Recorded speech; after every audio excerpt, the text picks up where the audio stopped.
Okay, so let's talk about, does anybody want to talk about what they think they're going to do this year and where they want to be next year? Anybody? I'm not going to, if you don't, that's okay, I'm not here to call you out.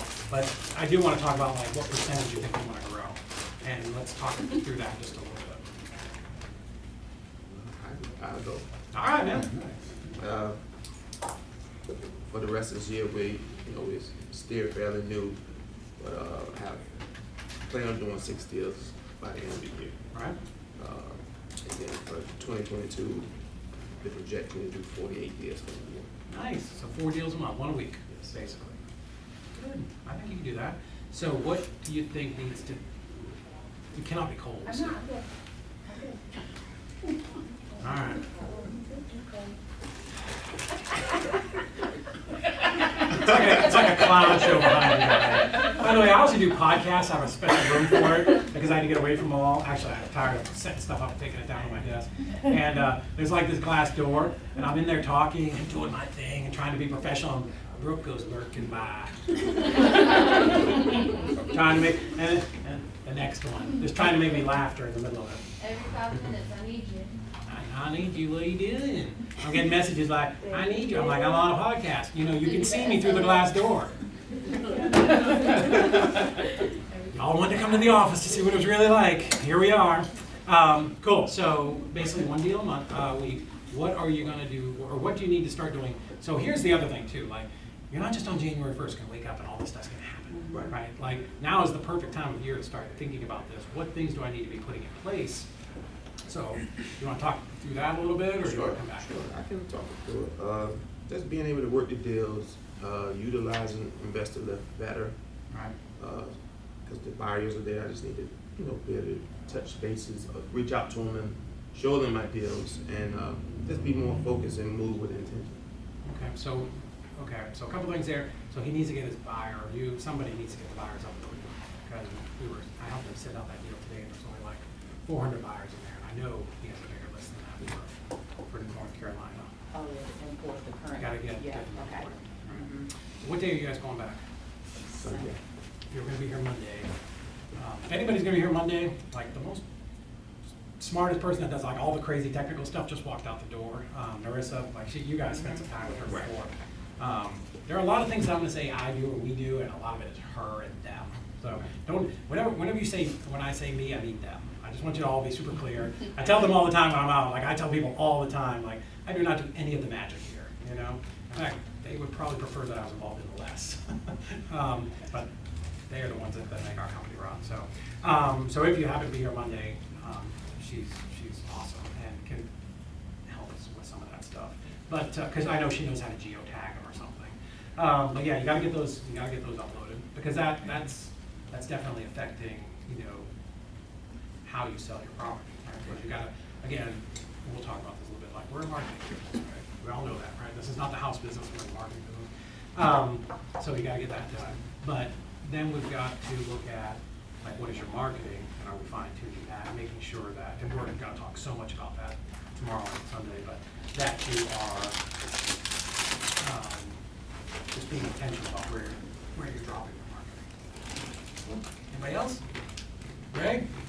I know you've only been there a couple weeks, but you must have, you guys must have an idea what you want to do in. Right now, it's restructuring the team basically, going along your timeline. So it's kind of a tough one to explain. So what we're doing is we're trying to introduce the team to themselves, right? Acquisition meet Dispo, Dispo meet acquisitions. Yeah. Right. So right now we're going through the learning and the stages of getting them involved with 101, right? The basics. So how is it working? I know you just started, right? Mm-hmm. So you just came to HVHS, which again, HVHS, you guys should be following them. And if you're in San Antonio, go to their meetup. I was just there. Was it last week? Last week. God, fast, right? Feels like a month ago. It really does. I don't know, but anyway, they have an amazing group down there in San Antonio. In fact, I'm a member. I tried to check in last week, and Charles was like, "Come on around the line." I'm like, "Dude, I paid $100. I want to check in, right?" But so how is it working? How's it working now before you're making the shift, like between acquisitions and dispo? How's that? What's that? So right now, without saying too much, right? Sure. The acquisition agents, they would acquire a property, they would put it under, contract, pictures, all that great stuff would go into the system. All of a sudden, Teddy would get it, and once title would clear, Teddy would get the okay to sell. And then Teddy would market it, it would go out, it would get blasted. What I wanna do is I wanna bridge the gap, and I was just telling you about this just now. What I wanna do is, I wanna make sure the acquisition agents have the vision prior to it going to him. That way they can sell that product to Teddy, that way he knows how to sell that product to our buyers, right? And that's gonna bridge the gap there. So I wanna have this done ASAP, of course, right? So how do I do that? I start with daily meetings, I start with daily one-on-ones, that turns into weekly one-on-ones, that turns into monthly reviews. So, Before any of that, you need to pick up your phone and pick a day on the calendar. 100%. This is gonna be implemented by. so that's. If you don't already- do that. That's already been started, so that's already in the process, 100%. Everybody's on calendars, I'm a big calendar kind of guy. If I, Are you good at Apple Calendar? 'Cause typically, my I got a Siri, couple people I right? can't get off my calendar. So I tell the guys that all the time, normally I have my Apple Watch on, because without Hey Siri, I have no life. Oh, Right? I'm That- all the time, reminders, alarms. Gotta have my reminders, that is my life right there. If you've been in my office, you'll see sticky notes everywhere. Hate sticky notes. If I didn't write it down, it didn't happen. Here's the problem with sticky notes, and this is, so, my background. Before real estate, I did retail, but in between there, I spent 10 years in construction, 84 Lumber Pro, build that stuff. Started out running a millwork plant, and then I was in sales, installed sales and outside sales. Anyways, I had this old-time salesman came to me, and I was using like, spiral-bound notebooks and stuff, and he's like, "You need to throw that piece of shit away." Like a real cranky guy in Florida. I'm like, "Why, man? I love my book." He's like, "Every time you tear a page out of there, you're losing something, right?" So I'm like, "What should I use?" He's like, and he gave me one of those composition books, right? Because he had a drawer full of them, and he's like, I'm like, "What's the difference?" He's like, "Try tearing a page out of this. It's a disaster, right? The thing starts to fall apart." So, and he also yelled at me because I had sticky notes everywhere. And what happens as soon as one of them falls and they're gone, drifts behind your desk, it's something's lost, right, Mo? When you lose someone's name, yeah. You got a guy with like 3 houses that he wants to give away that you can't find him. But so I hate sticky notes. Every time I get them on my desk, I might try to throw things away or send them out to somebody else. But yeah. Anyways, yes. So get something that is immovable. So before it was work. So let me ask you this, Teddy, because you've been doing Dispo for a while, right? So of all those deals that were just sitting up there waiting for title to clear, I have 2 questions. Let's say out of every 10, how many didn't have clear title?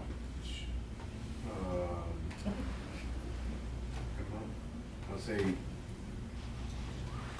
6. 6 out of 10? Holy cow. Eventually we'll clear the title. but- That's a lot. But that's because you guys like dig into the bucket of real estate and get that muck at the bottom though. Like you guys like search out crazy shit, right? So maybe like you need to be more intentional in your marketing and you just need to adjust your, because I get their business is very creative finance stuff, right? It's a lot of subject twos.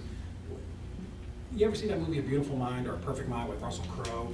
And he's got that huge, and it looks like that's his boss. Right? That's the guy that can do that. That's the guy I look at, I'm like, "Charles, what the fuck are you talking about?" I love it. It's awesome, but man, it's crazy to understand. So they search out like weird stuff because they get the ability to fix it. But you might need to adjust your marketing a little bit to bring it. Because 6 is crazy. Because if it was like 3, my question there would be like, hey, you're spending a lot of time not selling this property, waiting on title to come back, and you're running title on a lot of properties that you're not end up selling, or And I'll tell you right now, no nationwide title company in the world will take a contract without both contracts. Because the problem is, because wholesaling is so popular now, they're getting inundated and having to do title searches on properties that are unsellable, or you don't even have the ability to sell because you don't know how to do dispo, and that's really gummed up the works, like really, really I'm bad. tired of doing it for a minimal fee too. Well, or for nothing, like a lot of, yeah, and then chasing us down for an invoice or somebody.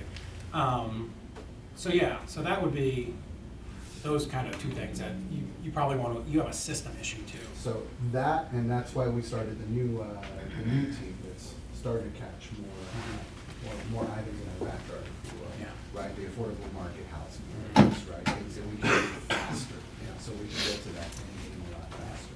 2-3 week closings as opposed to 2-3 month Yeah. closings, right? So what you're putting in the top of your funnel is what you're getting out. Right? What you ask for, what's coming out, right? So if you go out there and if I just do marketing for 6-bathroom, 3-bedroom houses that are purple, like that's what I'm gonna find. I may not find a lot of them, but I'm gonna get what I go out there and find. And you still hear me? Yes. I feel like it's gonna shoot off. So your marketing, what you put in the top of your funnel eventually is what will come out. So you guys are looking for crazy stuff, and because that's what they do. But if you're gonna run a higher speed wholesale, you gotta just look for not normal stuff, but not purposely go after the crap. Of course. You know. So then within all of that, if you're having the same problems over and over, how many of those things can your acquisitions people sort of identify on the front side? Like, oh, Ray, so you inherited this deal from your dad. Like, what's the lay of the land there, right? Like, well, kind of they can ask some of those questions on the front side that will help you identify it and kind of clear them up a little bit faster. You know what I mean? So in fact, we just had that conversation yesterday or the day before of, the more, like what we tell acquisitions is, whatever you put in that computer, there's gotta be a story. Like when I read it, I should be able to, hot, isn't it? Told you.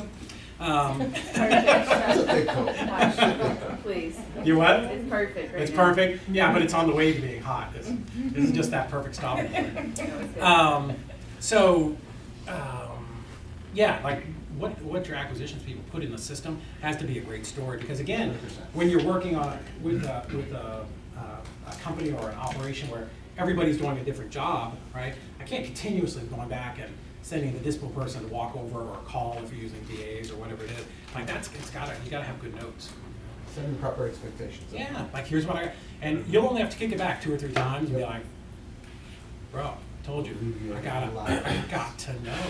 know. Because that information is needed all the way along, but they don't think you need to know that, they live next door or grandma lives in the basement, whatever it is, right? But you need to know because you need to know how to sell that and market it and how we're gonna do showings and all those things. So again, acquisitions has to understand how this all works so that they can help you do your job.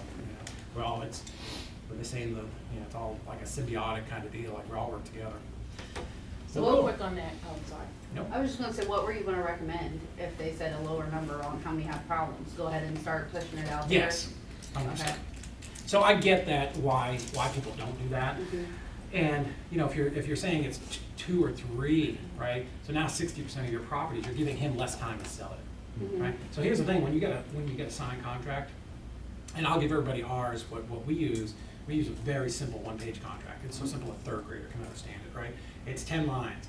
I'll tell you, there's a lot of shit packed into those 10 lines. We'll go over it, but it's got 60 days on it, right? So the minute you have a contract in your company, you should hear.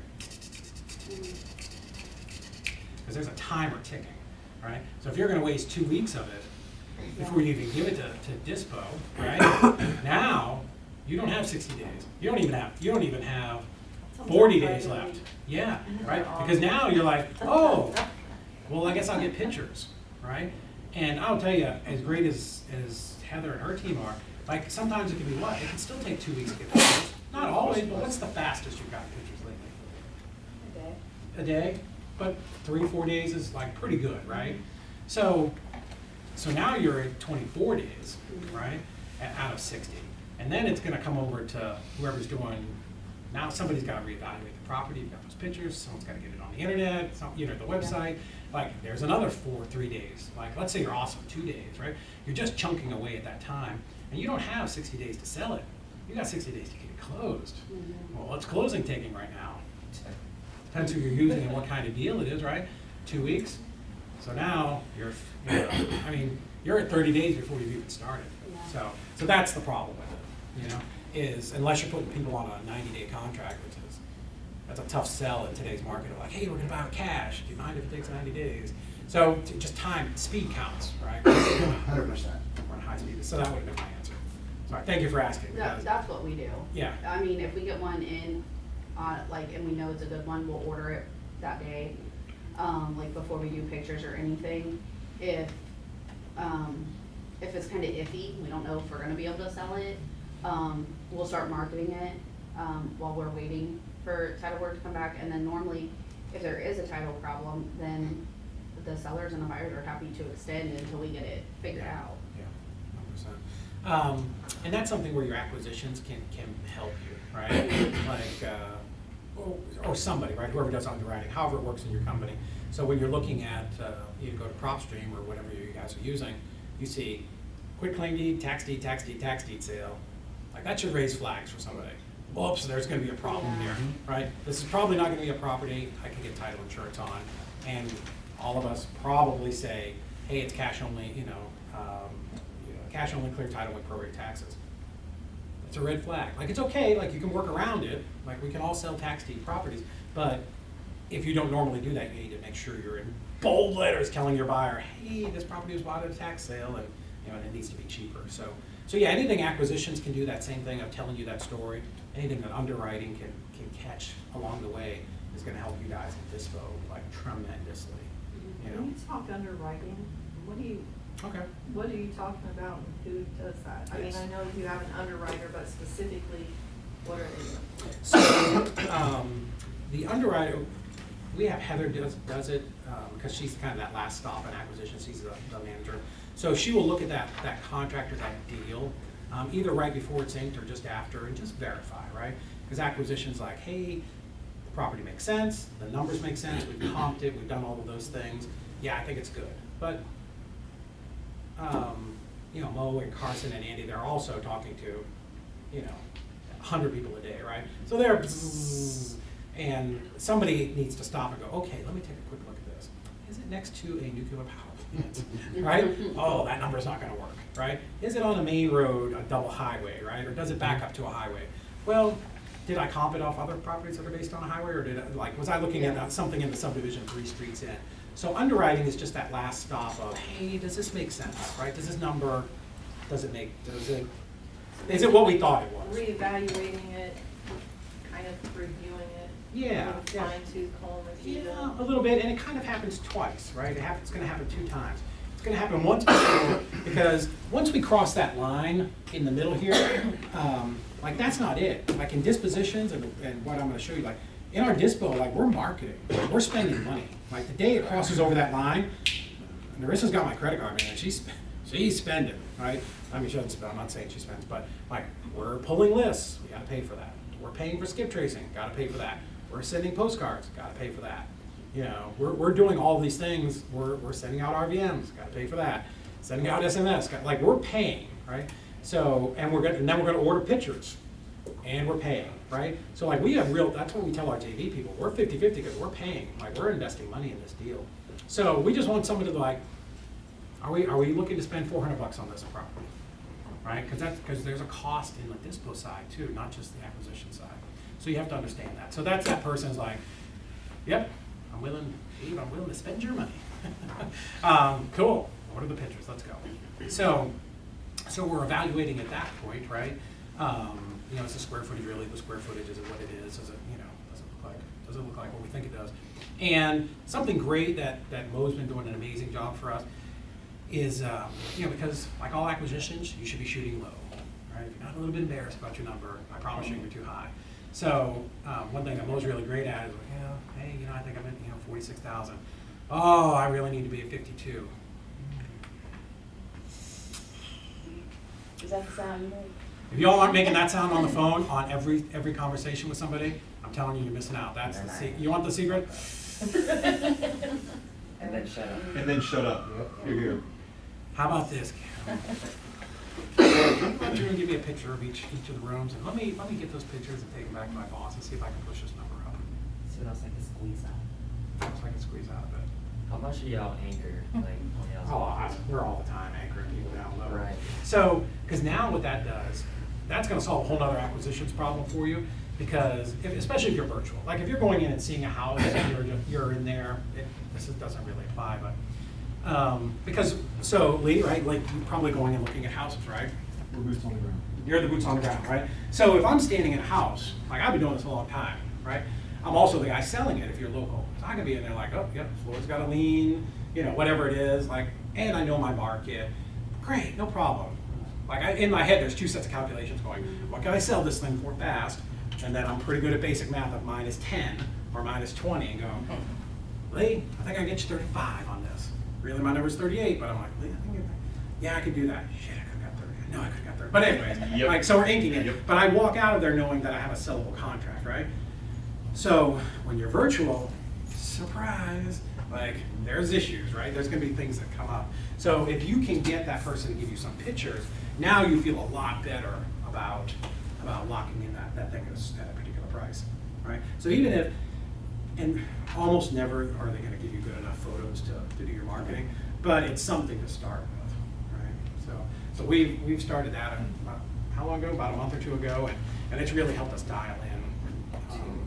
2 months, yeah, it's really helped us dial in the pricing that we're offering, and she can come to me and go, what do you think? Go to heaven, what do you think? I'm like, go look. What did we do the other day? We're like, go fucking look. What were you at? You were at like 15 or something? I'm like 2. 30. 30? Like 5. Like it was something, like it was bad. Yeah. Because, and I know we're probably way jumping ahead here, but so when you go virtual, it's a different business model, right? I know everybody, I don't say everybody, Facebook, people are like, oh, go virtual, it's gonna be the greatest thing ever. I'm telling you, it's a different business model because everything about it is different. When I'm standing in a house, it's very simple. Yeah, it's exactly what I think it is. I know my market, I know it's a 3-bedroom in East Ridge, I know that it's. You can't smell it on the phone. Huh? You can't smell it on the phone. Can't, yeah, right? That's what I do say about real estate. I can go touch it, taste it, feel it, crawl underneath it, whatever, right?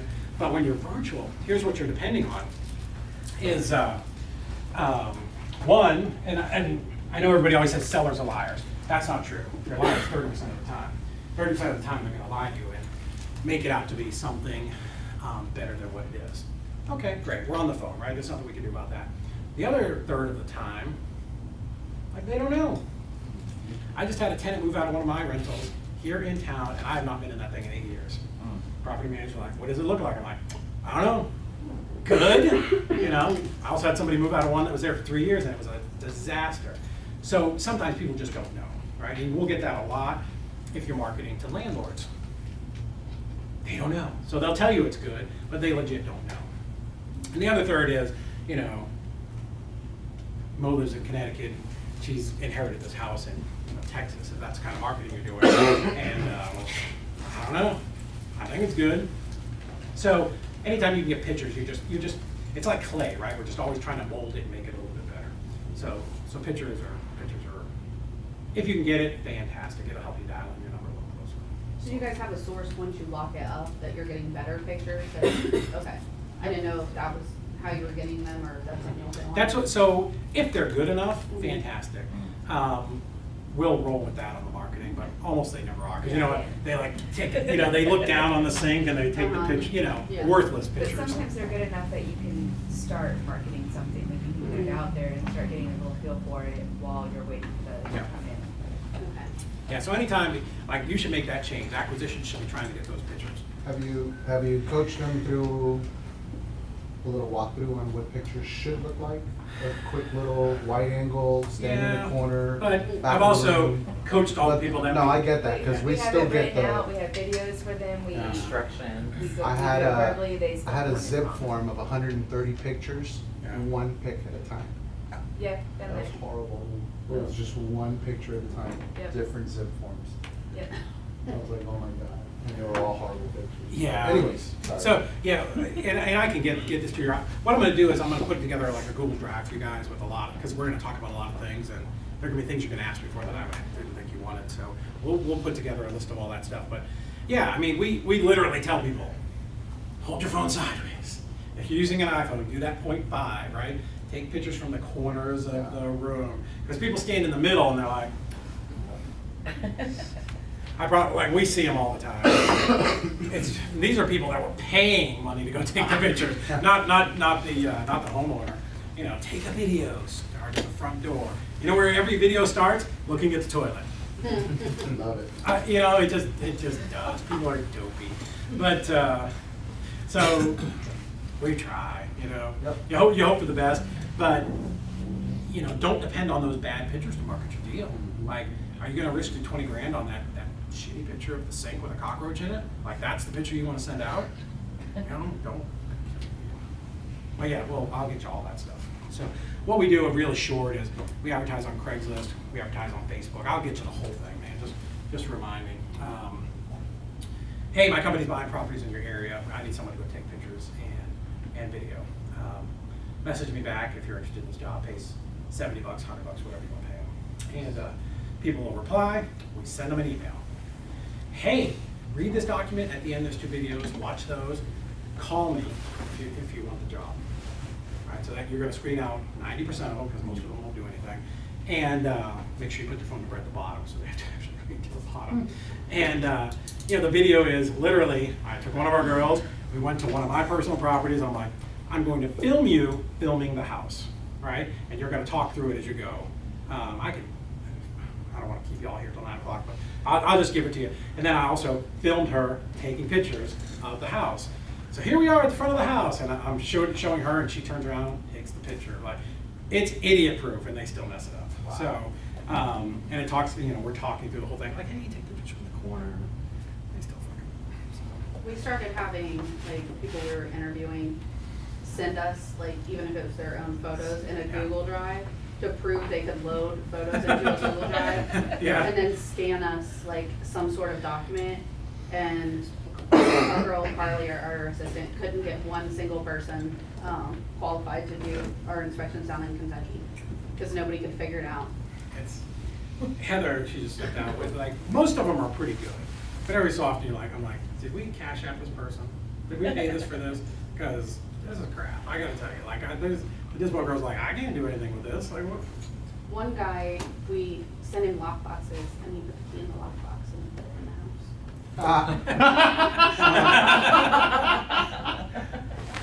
So you need a We didn't video. pay him. Yeah. So you know, I say this a lot. People He's in the think- box, boss. Yeah. People think I'm like being mean, but people are basically dopey. Like, you have to talk to people at a 3rd grade level. You know, do not expect that everybody operates at the same frequency you do, right? You know, I have people, friends are like, everybody should have a gun, everybody should have this, everybody should vote, or whatever it is, right? I'm like, okay, everybody should have a gun, cool.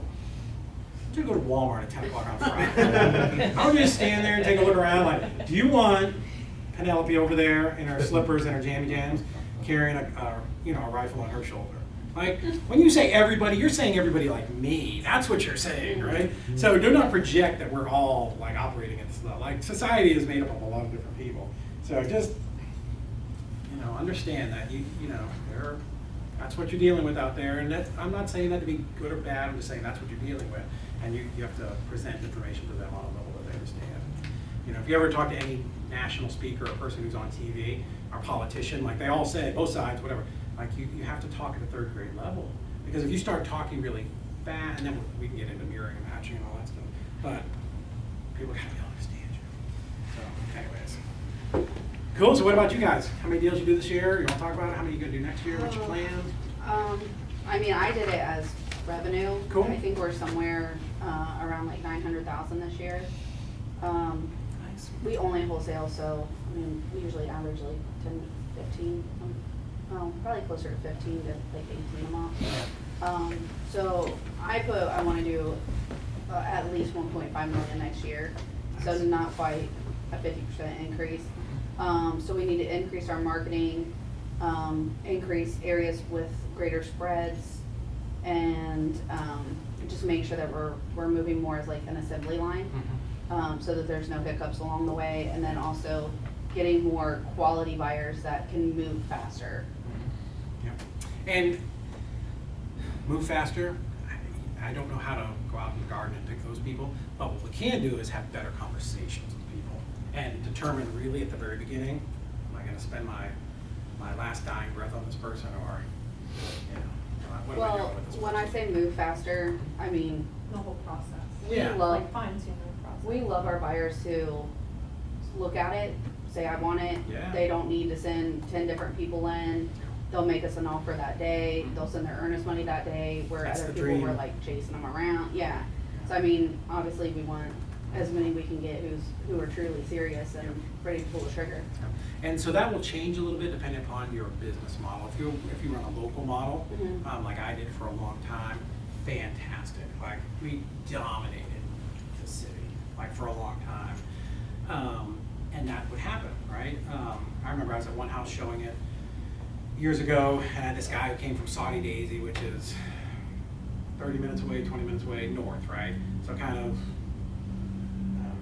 hillbilly land. But anyways, so I'm like, I'm gonna be there Thursday at 8 o'clock. I'm like, I'll be there, buddy. It was a vacant house, so I didn't care. So I'm over there, and I get there, and he's like kind of grumpy guy, like he's doing me a favor. I'm like, what do you want to see? I'm gonna go look around the outside of the foundation. I'm going inside where it's warm, it's cold. And so I'm standing there, and this other guy messaged me. He's like, hey, did you show up at that house? Are you there? He's like, I'm like, yeah, I'm here. He's texting me. I'm like, okay, on my way. So I'm standing sort of in the kitchen. I can see the door open, and this guy, the other guy's outside with his tape measure. Literally, the other guy hops out of his Jeep, which I liked him just because of that. And I've done a bunch of deals with him. He's on the phone. He walks in the front door. He's like, on the phone with my attorney.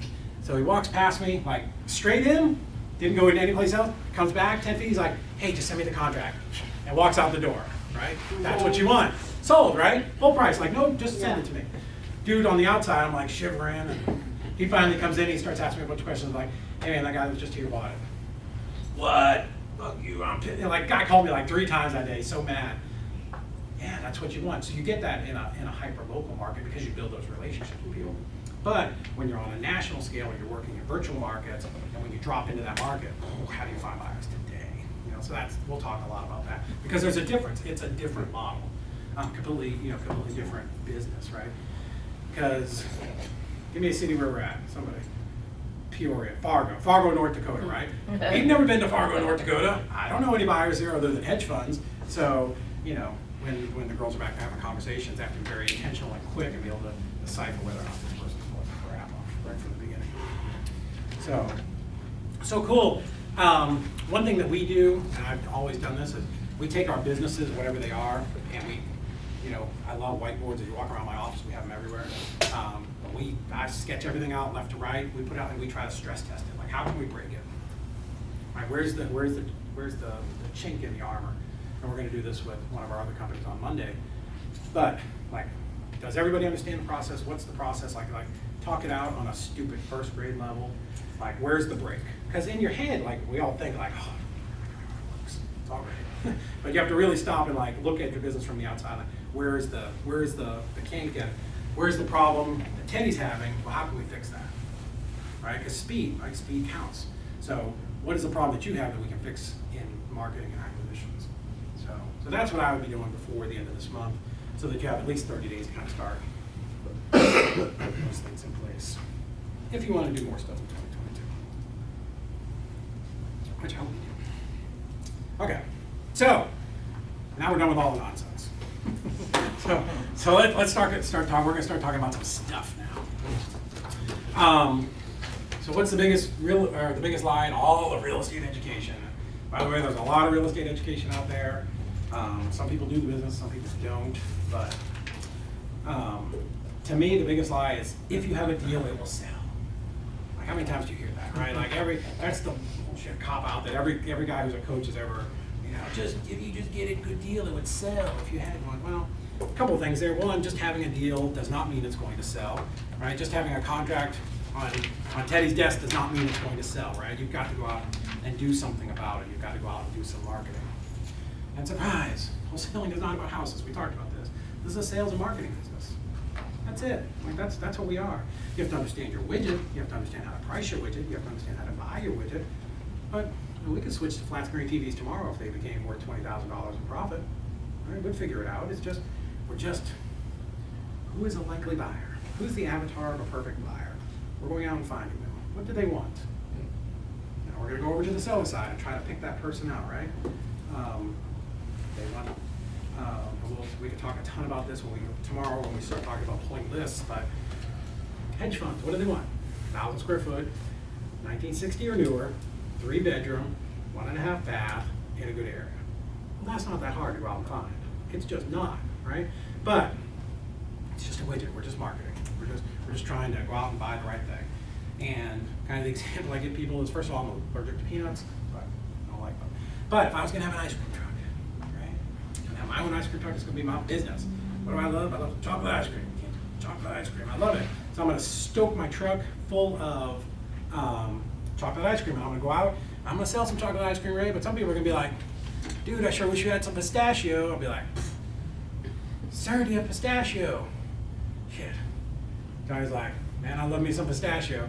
God bless it, I'm telling you, I'm going home tonight and I'm getting me some pistachio and I'm putting that in that truck. I don't like pistachio, but I'm selling pistachio because that's what people are asking me for, right? Same thing with the pool, right? I may not want to be dealing with the house, that's falling down and boarded up, but guess what? That's what people are buying, right? That's what I'm selling.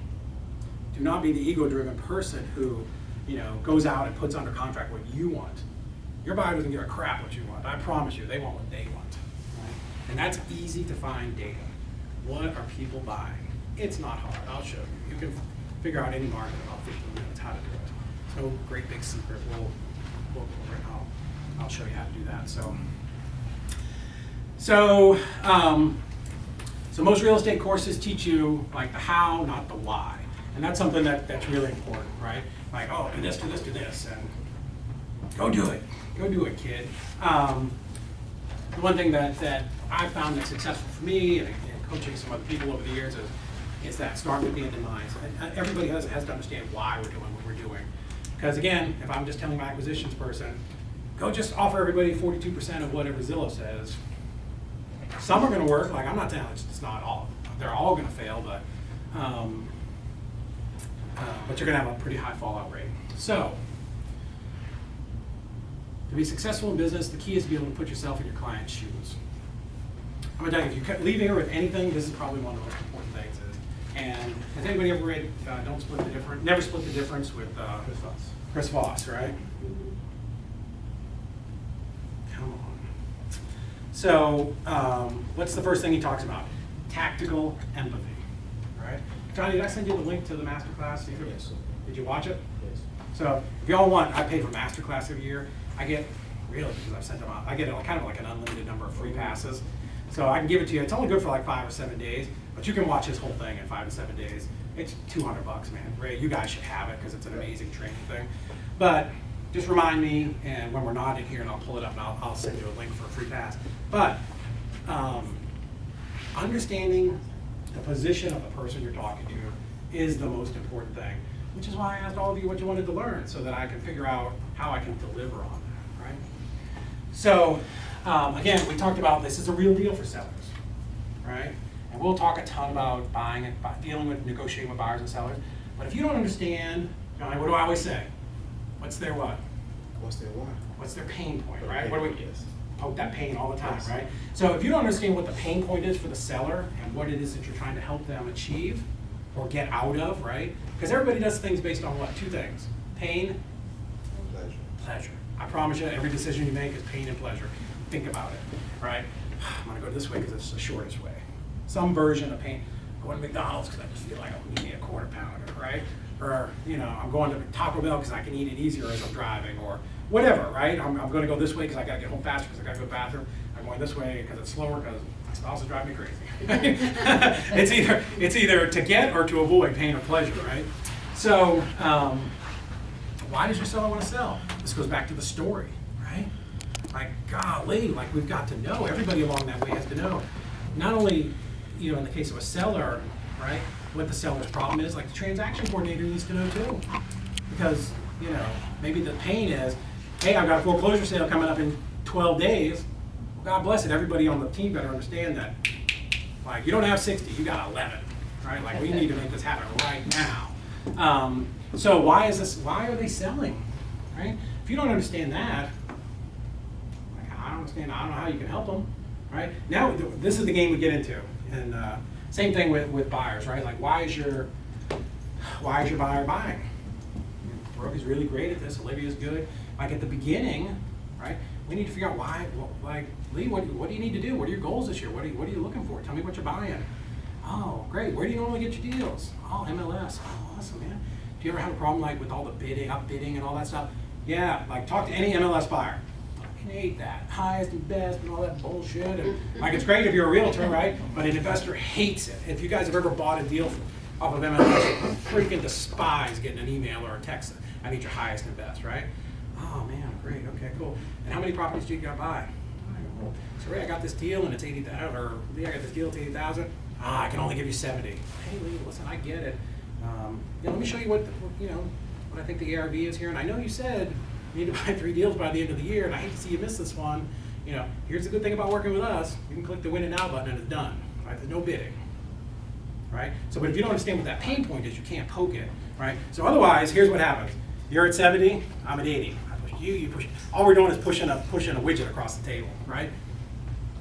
It's just going to be who's got a little bit stronger will, and you're going to split the difference is where you're going to end up at. So tactical empathy. Or you'll make a wrong move and blow the deal over hurt feelings. Yeah, because you've got some ego. Or you're just going to collapse because you don't know how to negotiate and go, oh, okay, 70 sounds good, I'll make 4, at least I'll make 4. Well, I can promise you none of this operates on $4,000 assignment fees, right? So why is your seller selling? Why is your buyer buying? They all have a pain point, right? And especially right now, y'all should be in like the busiest time of year. Okay, you know what real investors are doing? Calling their accountant. How much money do I got to spend by the end of the year? December should be always your biggest month because people are buying. I've been doing this, whatever 12, 13 years is, December is always your busiest month. So you should know that going into your year in October, like I need deals, right? Because people have to spend money. I can tell you, I gotta find a way to offset $500,000 within the next, 7 weeks. So again, it's not on the acquisition side, it's not about a percent, right? Like what is the problem that we're trying to solve here? And maybe, obviously we all want it as low as we can, and on disposition once it's as high as we can, but what is the issue? Because that's how you can negotiate. What is your buyer's issue, right? So you try to determine those things up front. You have to know those things at the beginning of the conversation. It can't be, you need to know all of this before you even get in to start talking about price, right? This is building rapport and learning about your buyer. Does that make sense? Cool. And everybody on your team just has to understand this stuff. Because if you don't, we're just winging shit against the wall hoping something sticks. Then you're just going to be an average wholesaler. Cool. Make sense so far? Mm-hmm. Questions? Do you guys get a lot of people doing the buy it now button?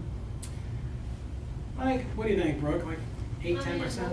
Huh? My man Your man Boris cannot get off of that button. I don't know what his deal is, dude. He's buying shit all over the Southeast on that button. Yeah, we get some, not all. Closing it? Yeah.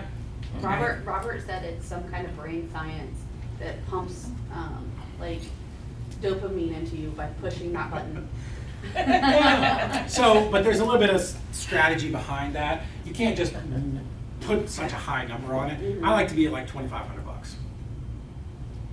Because here's the thing, your buyer, you also, again, put yourself in your buyer's position. Mm-hmm. He's looking at your website going, 90 or 112? Well, why can't I just buy for 90? That doesn't make any sense. Yeah. Right? I mean, again, you have to put yourself in your buyer's position, right? Because that's the person spending the money. 112, fuck, 22,000 more for buying now. That don't make any sense. I think I'll just put in 90 and see what happens, right? So it's got to be just enough that like, yeah, that feels safe. That feels like it makes sense. I'm willing to spend $2,000 to not jerk around with this, right? And you have to be priced right? It has to be reasonable what you're doing. So, so that's how we do buy it now. And when we made that shift, it works really good. We were like $5,000 over for a while, and it wasn't. Is this like an actual button or? It's on Investor Lift. Oh, okay. Yeah. Charles and Michael don't want to do it. I don't know how you guys are. Anyways, in fact, almost everybody here is on Investor Lift, right? Not you guys on. You will be by the weekend. And Victor Cumming, he's a Investor Lift, and Ricardo and Caesar are on Investor Lift. Wasn't by design, and the course is not built around Investor Lift. We can talk about it as much as you guys want, but again, the why is more important than the tool that you use. So cool. So you have to understand those things. But that was a great question. So here's the deal. Your job as a business owner or team leader or whatever you're doing, right? The most important thing is your business has to make money, right? Everything else collapses if that doesn't happen, right? So that's the most important thing. So no matter where you're at, your job is to produce dollars, right? So as the owner, as a disposition manager, or, everybody should be producing a multiple of what it costs to have you there, or what it costs for me to have my team. They've got to produce a profit, right? Because as an owner, when you start your company, there's a huge outlay of cash, right? Everybody who started knows that you're probably not gonna make any money for the first little bit of time. But your second thing is, you have to make money so you can take care of your family.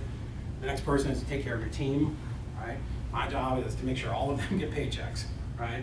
As I'm responsible for them. They've all got car payments, dogs, grocery bills, right? Like I've got to make sure that I'm doing the best job that I can, and so it's my job to train them. So they're first. Next, clients. Customers always right is bullshit, right? Team is more important. And then if you can, do what your heart tells you, but try to make an impact in your community, wherever that is. So that's kind of how, in my mind, how it all works. I was telling somebody earlier, like when I first started this, and my wife's always been great. I should be here Sunday afternoon, but like she's always been on board for all of my nonsense. But sometimes I'm like, we're at dinner. Why are you answering that text? I'm like, I know, I'm sorry. Or we're on vacation. Why are you answering that call? Well, because this is the thing that does all the other things, right? It just is, right? So, you have to make sure that you're making money, right? Before you flip it, I just want to compliment you. Work-life balance is extremely important. I try. I'm not good at it. I worked for a guy that actually put 3 over 2. And argued that with me, like, nose to nose argued it with me, and it was just ridiculous. Basically said. Luckily, my wife works here, so it makes so I'm good on that. I can go either way on that. But you flat out told me, right? You have your priorities from this, and we can argue this till the day we die, but you're never going to convince me otherwise. There's no way. You've got to have some work-life balance and get away. And I told someone the other day said something like, "Hey, is it okay if I go?" Absolutely. Yeah. You're going, please. You're not going on vacation and tell me tomorrow morning that you're going, but let me know so that we can put people. But like, I want all of them to go on vacation. Like, I want them all go take a cruise, go recoup. Go reset. Yeah, you need a Friday, go. Like, I'm all on board for that. Now, within that, their responsibility is to produce, right? Like, we were very clear on that. Like, here are your KPIs, and you need. The productivity from your team, the longevity of their relationship with you. I mean, your retention rate's going to grow. It's healthy. Yeah, and yes, 100%. But yeah, obviously, and take care of your family. It's really good to pay the mortgage so that so you can go home and it's there, right? And that petunia's in there, but your team is the one that is going to make you profitable, right? If any of us think that we're all doing this alone, you're not. I can do it myself and do 2 deals a month, 3 deals a month. I've done 5, right? Just me, but it's a crazy life trying to do that. But when you scale and you're able to bring in people and help them, and I want them to be rewarded. I told every one of them in their interview, right? I want you to make a lot of money, because when you make money, I make money. I'm the last guy in this place to get paid, right? If there ain't no money left, there ain't no money left, but you'll be paid. So you have to take care of your team, and hopefully they buy into your vision, right, of what it is and what we want to do and where we want to go. And Very cool. Enough of that. Don't take any pictures of that. Okay. So we jumped ahead and we talked about this, but the timeline of the sale, let's work backwards, why your team needs to understand that.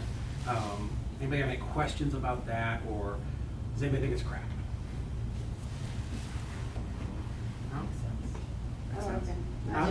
I think it makes sense. Like, I know I've done a little bit of acquisitions, just like because being a TC, I get sellers who then try to sell me their house. Mm-hmm. When I get on the phone, I get real nervous. Like, oh, I don't want to lose this deal. Like, what if it's a deal? So I have a hard time, like, for a little bit off, just being like, no, I'm sorry, the numbers don't work. Like, I'll do it anyway. And so I think sometimes our acquisitions kind of start feeling that pressure too. Like, maybe I should just sign it and see what we can do with it. And then when it gets to Kim, they're pushing, like, dude, this should work. Like, why can't it work? And then it's like, they have to also look at it from the buyer's perspective. Like, we've had one that was like a couple 100 square feet different than another comp, and she's like, oh, well, it should be worth 10 grand more. And it's like, if you were a buyer, would you pay 10 grand more? Because it has. Buyers aren't stupid. Yeah, right? so you gotta look at it from all angles. and Dispo has to know why acquisitions Yeah. signed it, acquisitions needs to understand what our buyers are gonna pay Yeah, there's for gonna be it. times where, you know, we're, in our company, we're always shooting for 20,000 for a spread. Mhm. But there's gonna be some that come across like, why are we only making 15 on this? Well, hey, here's the story. Like, Mhm. fucking got a mortgage, like, it can't go any lower. Like, they're already giving the thing away, basically. Yeah. Like, they're just, you know, we have to understand that, and that's good notes in the computer, Mo. But yeah, I mean, those notes have to be in there, but yeah, absolutely, disposition has to understand acquisitions has to definitely understand how dispositions works. I don't know the way to do this and be successful at it if that doesn't, Mhm. if that is not there. Like, my partner and I, like when we're comping properties, we'll go back and forth. He'll piggyback me, I'll piggyback him, you know, that way, cause I'm handling disposition, so. And Heather we get to comps see each properties other. and, you know, It was just, you know, it's just him and I, it's different. yeah, Yeah. acquisition, you have to be on the same page, right? Right. So you talked about that, where acquisitions comes out here and, you know, dispositions like, or higher, right? You're just all over the map. And how you get around that is, you gotta train your people together. So all of our people, when they come in, with the exception of this week, we're Hannah back there, and Andy got hired this week, which is the worst time ever in our company to have ever started. Because I've been gone for 10 days and I came back cleaning up that and then trying to get ready for you guys. But they all go through like a 4-day training other than that, everybody else has, where we, you know, we teach them all of this stuff because we want them to understand, right? Because the last thing I want to do is go back to Mo and go, Mo, this is a piece of shit contract, what are you doing? She's like, I don't understand. Why? Like you told me, 42% of Zillow, here it is, right? But if you don't teach them the rest of that, and especially if your people are paid on commission, right? Yeah. They're not doing this for free. This isn't a hobby. They're not just looking for someplace to go because they're tired of watching soaps at home, right? They want to make money, so your teams have to understand the whole process and how it is that they make money. How buyers, functional property, landlord. I mean, right? They got to understand. Do you guys use VAs on the acquisition side? No. Okay. Just for, they don't have, none of them want any VAs to ever be hired, right? I told them the other day, I'm like, Victor's coming in, he runs $200,000 a month off of all VAs, y'all better be careful. We don't. No, we do use VAs for texting. I was just curious if you had them, and they were actually like closing deals, like if you kind of gave them dispo training too, because I mean, that model, you would think they would need it. Yeah. I've always been I want everybody in-house around, like the campfire, around the idea of like everybody's here, I can yell over and go, hey Olivia, come to the office, right? Not, hey, do you have time for a Zoom? Yeah. And, you know, our business is very erratic, right? When I start the day, I never know where it's gonna end. Like, in my head, I have this plan, but by the time I get to the end of the day, right, like it's not often do you end where you think you're gonna end. So, there are times I need to take everybody on the team and pivot for some reason, right? Hey, there's this property, I need you to call the seller, I need you to call the title company, I need you to call the buyer. Like, everybody needs to like huddle up right now and get this done, right? So I just like having people close by that can do that. Does that mean it's a bad model? No, it's fine. I mean, if you operate that way, if that fits your personality. But here's what I will say. So this is you, right? If you run your business or you run your particular department, nobody cares more than you, right? So if you have a rental, I'm gonna use rentals for an example. I have a rental property, nobody's gonna fill that rental faster than me. Because, why? Because I'm coming out of pocket for that mortgage payment, why it's empty. So the further outside of that, of me I get, the effort and the quality goes down, right? So, if I have somebody in my office do it, let's say I would operate, let's be generous and say at 80%, right? Because nobody operates at 100. And I outsource that to, Susie, and maybe she's at 65, 70. Well, I'm like, okay, because now my time is freed up to go do something else. Makes sense? Cool, Susie, yeah, 65, but she's got maybe more time so she can talk to some more people. But let's say I outsource that to a property manager.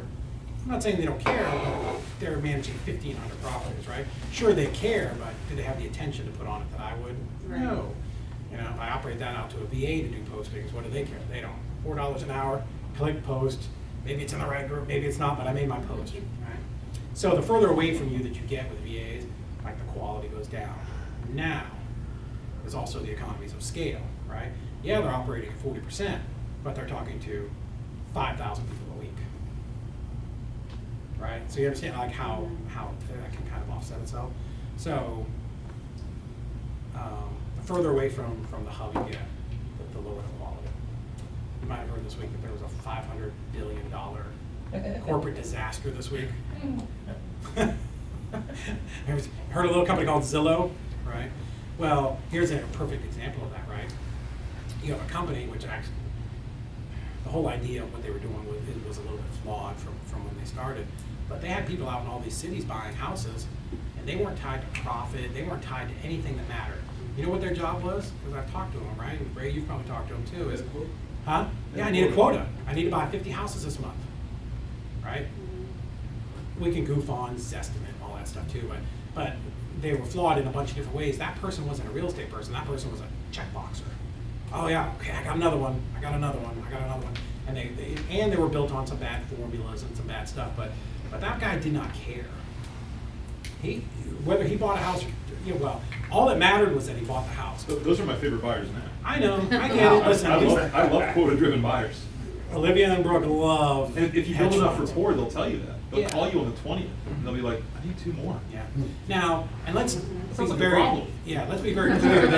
There's a distinction between the iBuyer flippers and the iBuyer, the hedge fund holders. That's what I'm talking about. They are very different, right? Hedge funds, they know. They have a buy box they will Yeah. not flex on, But if you find it, they'll buy it. Zillow's deal was, I just need to buy. Ray, you're in San Antonio. I need 25 houses from you this month because they were just everybody along the way up that chain was just it was just clicking a box someplace, right? They weren't tied to profit. If Ray bought this house and it didn't make money, nobody cared. It wasn't Ray's deal. He got profit on the front side, right? Or built in some wackadoodle, admin fee of $3,000 where he got paid for buying the house, right? That's why Zillow's it's got a lot of problems, but that was the biggest one. There's nobody there just off of profit. Yeah. I guarantee you SFR3 and a bunch of ones that I'm gonna put up here a little bit later, like those guys, they're making that long-term money monthly. Oh, yeah. They're tied to profit, so that's why they're very insistent about staying inside. They don't put crap under contract. If you think the world's about to come to an end because Zillow stopped, you are wrong.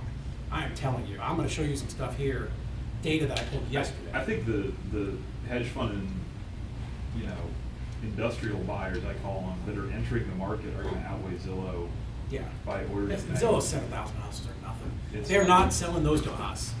They're not discounting those 7,000 houses to wholesaler. There's nothing different about what's about to happen with Zillow than what was 2 weeks ago. Because what was Zillow's plan?